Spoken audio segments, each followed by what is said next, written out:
अस्सलाम वालेकुम प्यारे बच्चों, कैसे हैं आप सब। तो बच्चों, आज हम बसरी अल्फाज पढ़ेंगे।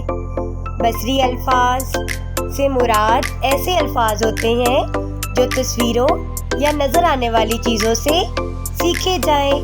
यानी जब बच्चे कोई लफ्ज़ तस्वीर देखकर याद करते हैं तो इसे बसरी लफ्ज़ कहा जाता है।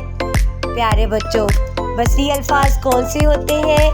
मैं, मेरा, ये, वो।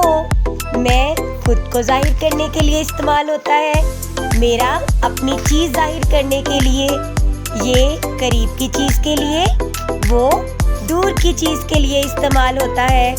प्यारे बच्चों, बसरी अल्फाज को हम जुमलों में इस्तेमाल करते हैं। बसरी अल्फाज को हम कहाँ इस्तेमाल करते हैं? जुमलों में।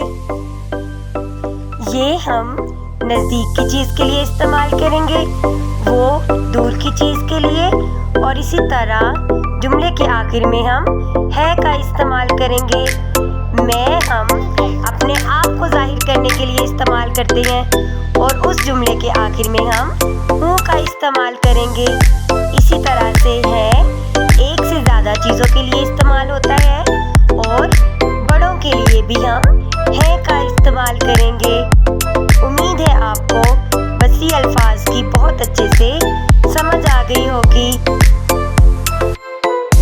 अल्लाह हाफिज़ प्यारे बच्चों।